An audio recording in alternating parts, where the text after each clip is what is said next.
യാക്കോബ് ലാബാന്റെ അടുക്ക് ഒത്തിരി കഷ്ടം സഹിച്ചു. കറക്റ്റായിട്ട് പറഞ്ഞാൽ 10 പ്രാവശ്യം ഇവന് കിട്ടേണ്ട പ്രതിഫലം അയാള് സൂത്രത്തിൽ മാറ്റിക്കളഞ്ഞു. പക്ഷേ യാക്കോബ് തളർന്നു പോയില്ല. കാരണം ദൈവം അവന് സ്വപ്നങ്ങൾ കൊടുത്തുകൊണ്ടിരുന്നു. ഓരോ പ്രാവശ്യവും മനസ്സ് തളരാതിരിക്കാൻ, പിടിച്ചു നിൽക്കാൻ സ്വപ്നം കൊടുത്തുകൊണ്ടിരുന്നു.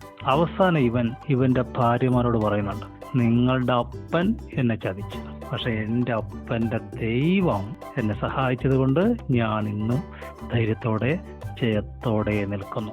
ഇന്ന് രാഷ്ട്രീയത്തിൽ ഒതുക്കപ്പെടുന്നവരുണ്ട്, കഴിവുണ്ട്, പക്ഷെ മാറ്റി നിർത്തപ്പെടുന്നു.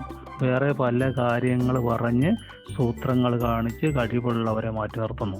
പല മേഖലയിലുണ്ട്. ചില ആൾക്കാർ ഒരു പാർട്ടി വിട്ട് വേറൊരു പാർട്ടിയിലേക്ക് പോകും. അവിടെ ഇത് തന്നെ സ്ഥിതി. പിന്നെ എന്താണ് ഒരു പോം വഴി? ചിലർ രാഷ്ട്രീയ വനവാസത്തിലേക്ക് പോകുന്നു. ഇതൊന്നും മാർഗമല്ല. മാർഗം എന്താണ്?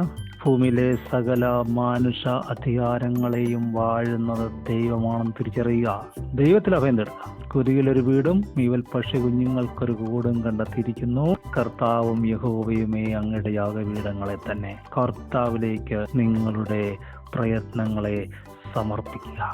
ഉന്നതനും മീതെ ഉന്നതനും അവനും മീതെ അത്യുന്നതനും ജാഗരിക്കുന്നു. എല്ലാ പാർട്ടിയിലും എല്ലാ സ്ഥലത്തും ഒതുക്കിയിട്ട് അവർ പറയുന്ന ന്യായം എന്താണെന്ന് അറിയാവോ? നിങ്ങൾ അധികാരത്തിന് കീഴ്പ്പെട്ടിരിക്കണം, അതാണ് അച്ചടക്കം. അതെ, ഞങ്ങൾ കീഴടങ്ങിയിരിക്കാം, നിങ്ങളത് ചെയ്താൽ മതി. എവിടെ വന്ന്? സഭയിൽ വന്ന് ദൈവത്തിന് കീഴടങ്ങിയിരിക്കുക.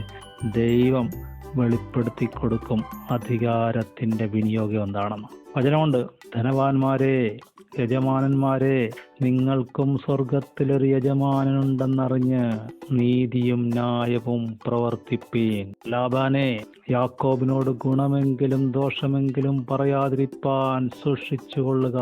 ദൈവമുണ്ട്, ധൈര്യമായിരിക്കുക.